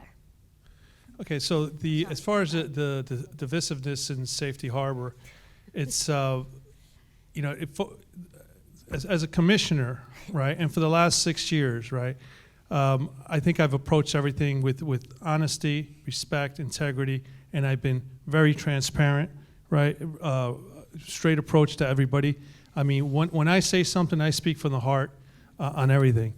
So I believe that a top-down approach is the only thing that we could do. Right, I think that the commissioners, right, like the employees and like the volunteer board, right, need to have a sort of moral, some core values in place. First of all, they must handle themselves with integrity, with respect. Honesty is the most important thing. The biggest problem we have is people throwing out their false information, whether it's in social media or even on the commission chambers or people just hearing different things, right? When that comes around, right, it stirs up everything, and now you have an altercation, right? But at the end of the day, I think that the commissioners should be a role model for how to behave. How the city employees, city staff, the volunteer boards, the residents. I think without having these type of commissioners, it's going to be difficult to stop the divisiveness. Thank you. Thank you, Mr. Estak. Do unto others as you would have done to yourself. That's the first thing that I thought of when you asked the question. I actually don't think that divisiveness, I think it's more around City Hall or maybe the downtown area, but I don't live in downtown. I don't think it's actually that bad in the rest of the city. This is mainly around development in the immediate downtown area. You know, I've attended a lot of these meetings, and it's not so much the commissioners, it's a lot of the people that speak that are angry and upset, and you know, it's not so much actually the commissioners themselves I've seen.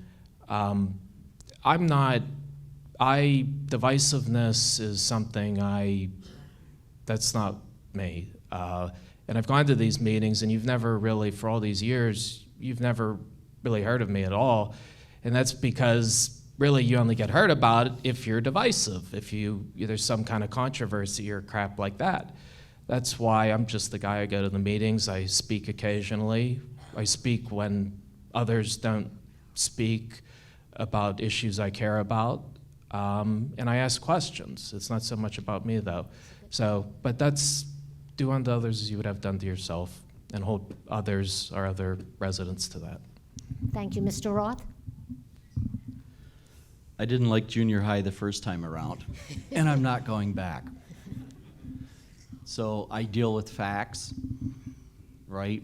People can have opinions. I'll be respectful. I may disagree. You'll always know what I think. I'll tell you. I don't lie. I don't play games. Thank you. Yeah, may I? Thank you. Yeah, I actually agree with John Estock on it. I don't think the issue is as big as a deal as it's portrayed by some people. Proof and point, we would not have been able to accomplish as much as we've accomplished over the last 3 years without bringing the community to get these a lot of great things done. Case in point, the Baranoff Oak Park. I mean, that would not have happened if we were not able to bring everybody in the community together to get behind that idea and support it. But what I will say is, you know, I will do my part as the mayor of the city to set the right tone. But the truth of the matter is I nor anybody up here can do it alone. It really takes everybody in the community coming together and acting in a civil way. I mean, with that said, there's a balance, and there are some nasty things that happen in the city. And I think it is my job, my duty as the mayor, when something especially egregious happens, to speak up against it.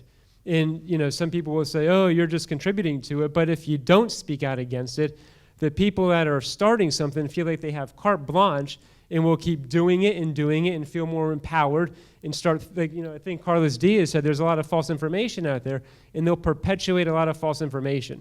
So that false information mostly lives out on social media.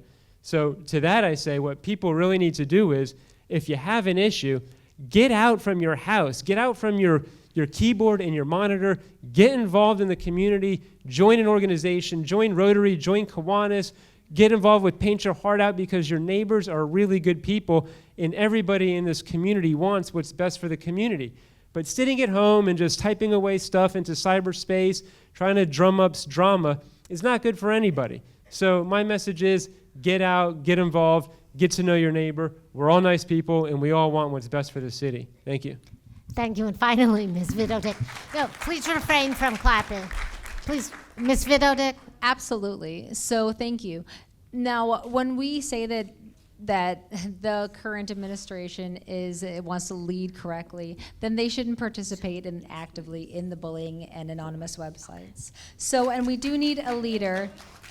We do need a leader who listens respectively to the residents and making sure that every voice is equal. And we do need to work together, because I think that even on both sides, that 80%, 90% of what we talk about, we can agree on. We all want the safe, slow streets. We all want the beautiful tree canopy. We all want like good schools that our kids can go to, walkability, bikeability. We all want these things.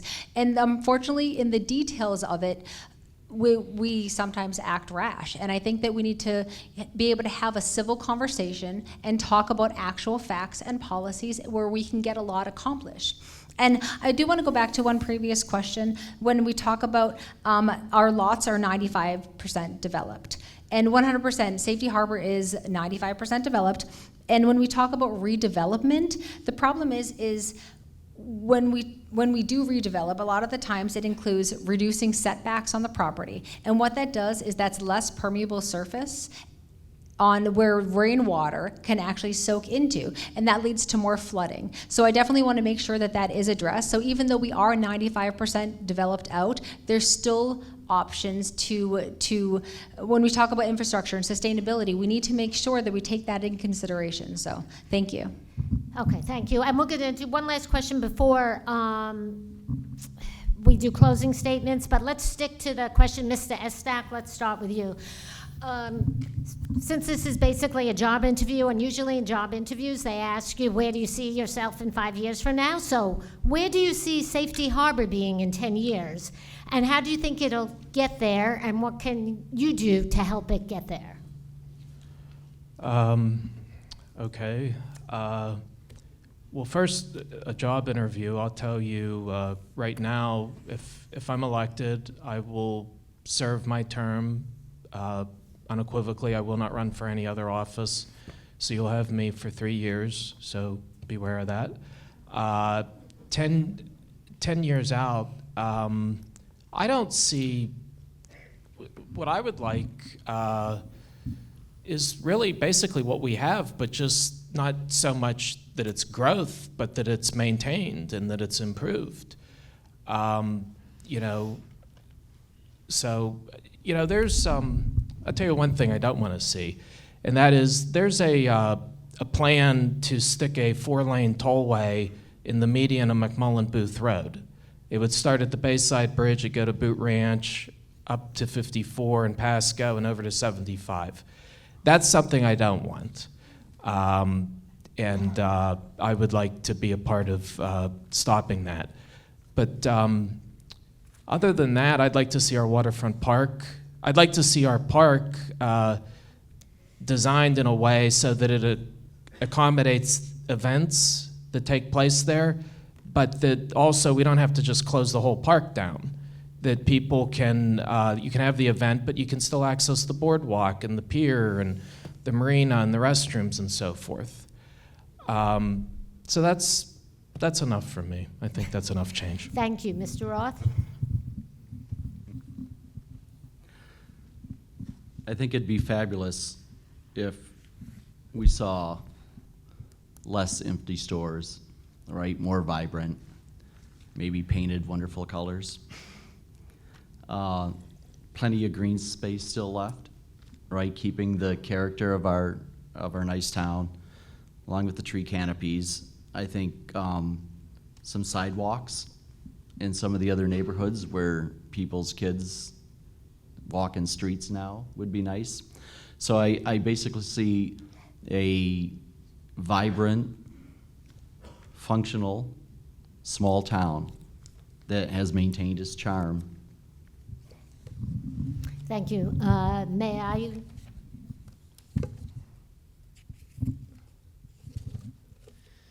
Okay, 10 years out, well, I see a city with beautiful parks. I see a city with a very healthy tree canopy. I see a city with a vibrant downtown. I see a city with great events. And if you think what I'm talking about kind of exists now, well, you're right. I don't see a lot of change for the city moving forward. I do want to focus on walkability and bikeability improvements more going forward. I think that's something that we can look at and improve. I do want to see more beautification projects going on. But I think what we need to do is just kind of tweak what we're doing. That's why everybody wants to live here, no matter who I talk to that does not live in the city. Oh, I'm looking. I was talking to somebody the other day. They go, I live in Oldsmore, and I'm looking for a place in Safety Harbor. I said, that makes me so happy when I hear that, because we have a little friendly competition, and they admit that Safety Harbor is much better than Oldsmore. I've noticed an insurgence of photography in the city. It's all over social media. That's the kind of social media I like. And it's because we have one of the most beautiful, picturesque cities in the state. I think one thing we can think about doing is making a water or play area for kids. We just got to find the right location for it. I don't think the waterfront park is the area for it, but I think there could be somewhere in the city where we could do something along those lines for families and where the kids can go and play and have a good time. And one thing I want to see is, I want to continue to see community engagement in the community coming together to make things happen and look after other people. I think we have a lot of great nonprofits in the city, and I want to continue to see people involved in this and helping the people that are a little less fortunate, that need a little less help, so we're all moving together and nobody's being left behind. Thank you. Thank you, Ms. Vidovic. Thank you.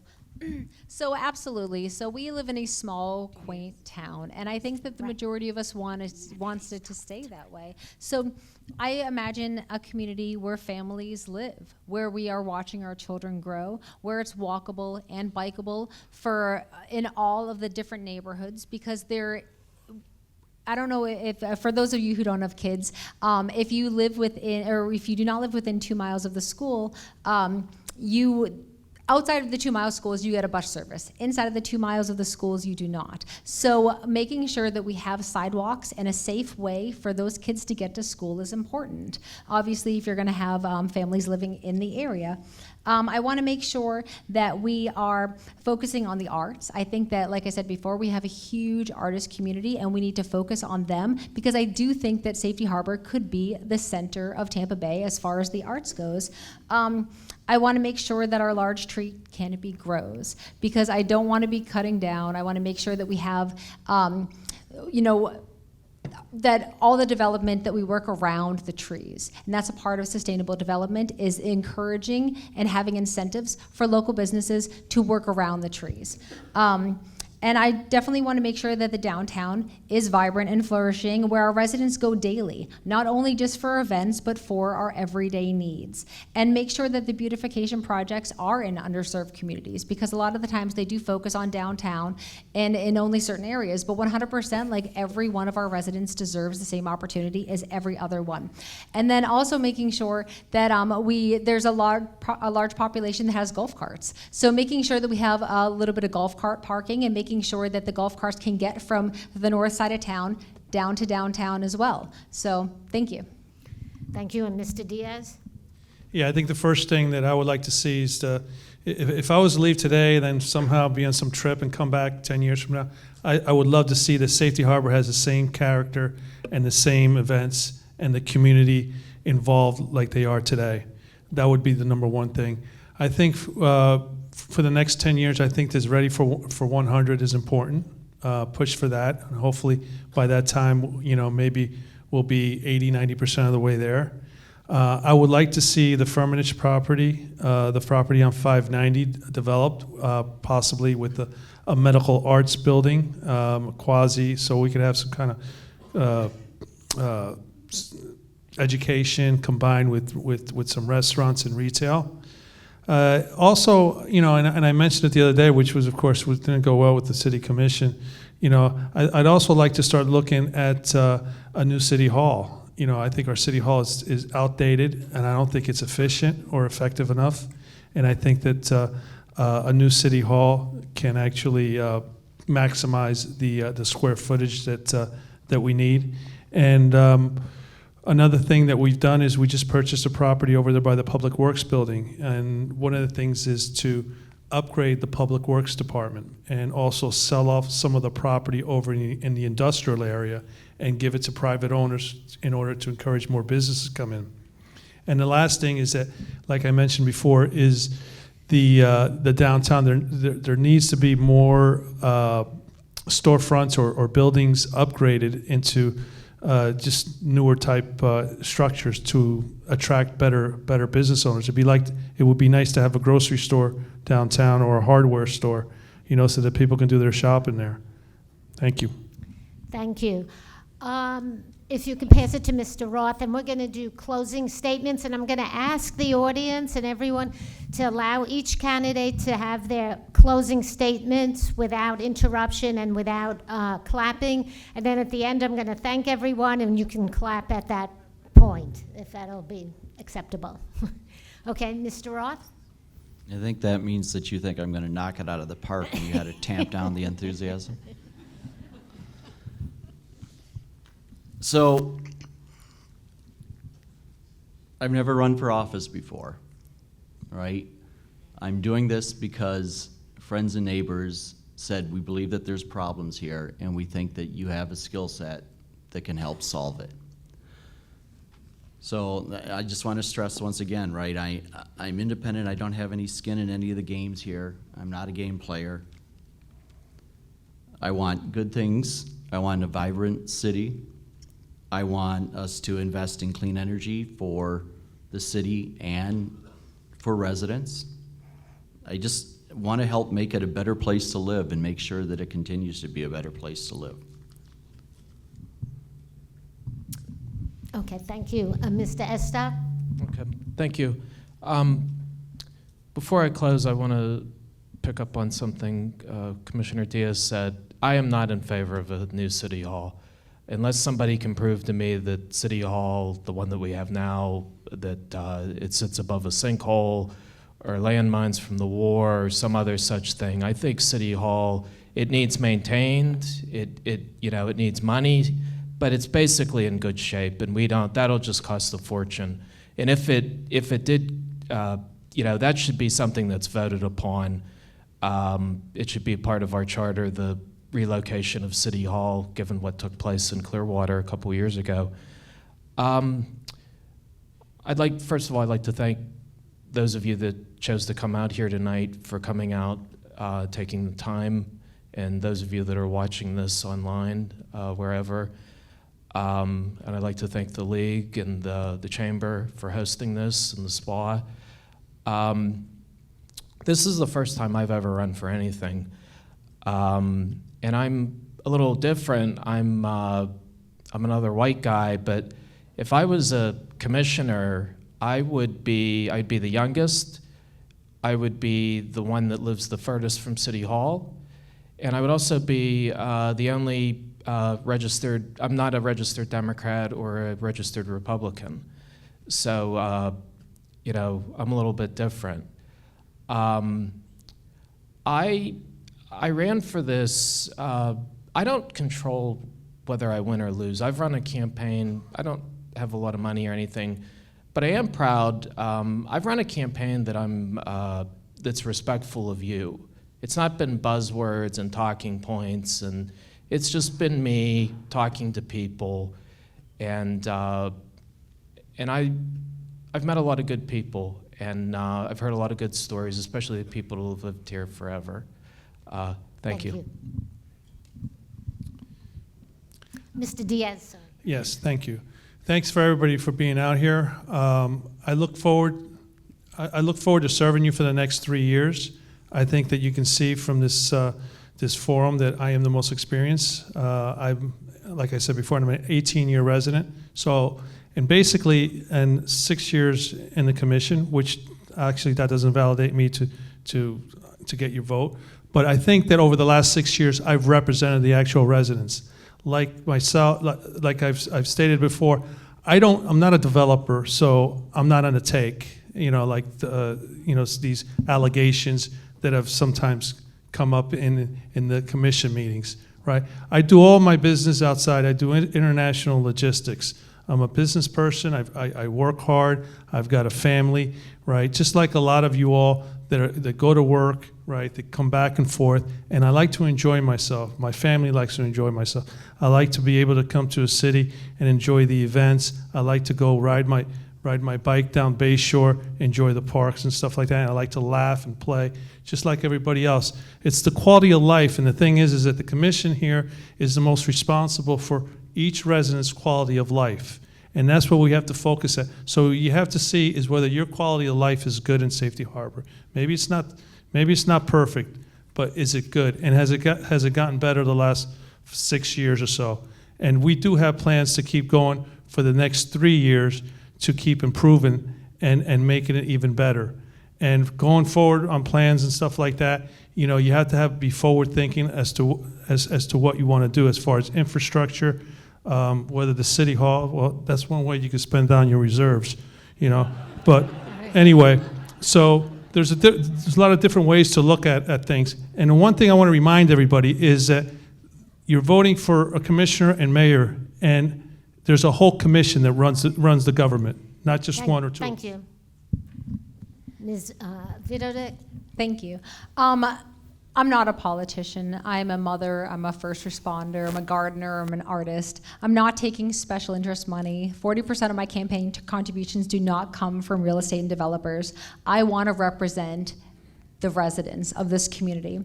People are tired of politics being manipulated by politicians, but the City Commission is important because it decides land uses and the future of our city. The guidelines they vote on will decide if Safety Harbor will remain a small, family-oriented town with local shops, safe streets, and a community where you know your neighbor. Or it will transition to a city where we have large 8-story buildings, more traffic, wider street, and higher taxes. My history shows you that I am passionate. I stand by my values and will be a strong voice for residents in this community. I am ready and I'm willing to listen to the residents and be their voice. Not only listen, I will work hard to lead Safety Harbor forward in a responsible and environmental and community-oriented manner. These values and passions are the reasons why I started Safety Harbor Art Walk. I spearheaded the effort in planting 7 community orchards here in Tampa Bay, one of which is at Folly Farms, where it provides free fruit on trees that is available for free to the community. I received the 2018 News and Public Affairs Programmer of the Year Award at WMNF 88.5, where I volunteered there for the past 2.5 years. I spoke up to keep recycling program when the mayor originally voted to stop recycling. I spoke up for Ready for 100 when the mayor wavered and only offered conditional support, leaving out underserved members of the community, saying that it was an environmental justice language.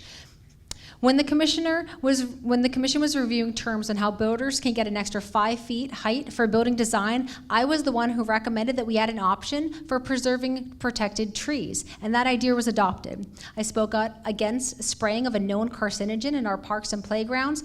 The city adopted this idea. I am ready to pull us forward in a safer and healthier direction with a pulse on the community and the environment. Thank you. I'm ready to listen and to lead. Thank you. Thank you. Thank you, everybody, for coming out. It's events like this that bring the community together and give you all a good chance to hear directly from the candidates, hear about our records, hear about our visions for the future. And I would say that during the course of the night, I think I've clearly shown that I have the experience, the track record, and the vision to keep our city heading in the right direction. An effective mayor requires that you have the ability to cooperate with other officials, including the rest of the city commission, the city manager, the fire chief, the arborist, other city officials, the parks employees, county officials, state officials. The gamut is wide, and we need somebody that knows how to get along with people. I think I have clearly shown tonight I have the record and the experience to do that. I said at the beginning of the night that our records are a window into how we would try to govern the city. As with Carlos said, it's not just one person, but how I will work with the others to move the city going forward. I've talked a lot about my record today. My opponent has a record, and I'm sure she's a great gardener, I'm sure she's a great artist, but it does take a little bit of a different skill set to be the mayor of the city and bring the community together and lead it in the right direction. So I encourage you, do your research on all the candidates up here. Know their records, because we all have records. My record is out there for public consumption. You may agree with some things, you may disagree with some things, but we all have records. This is an important election. It's coming up on March 17th. Mail ballots are going out in early February. I ask you to please be engaged. Please encourage your neighbors to vote. I thank you very much for your willingness to let me serve as mayor in the past, and I humbly ask you for the opportunity to serve another 3 years as your mayor, to keep the city heading in the right direction. Thank you all very much. Thank you. Now we can ask all the candidates.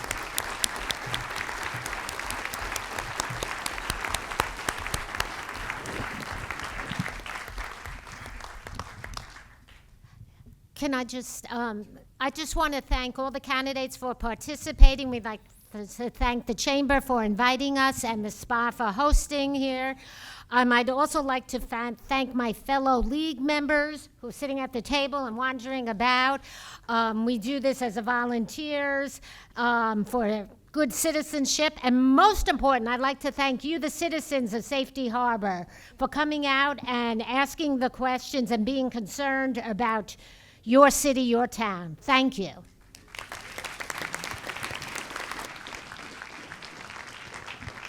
Thank you all. Thank you, candidates. Thank you for your desire to serve. And I want to reiterate what Mayor Joe said. Please get out and vote and encourage your neighbor to do so too. Thank you.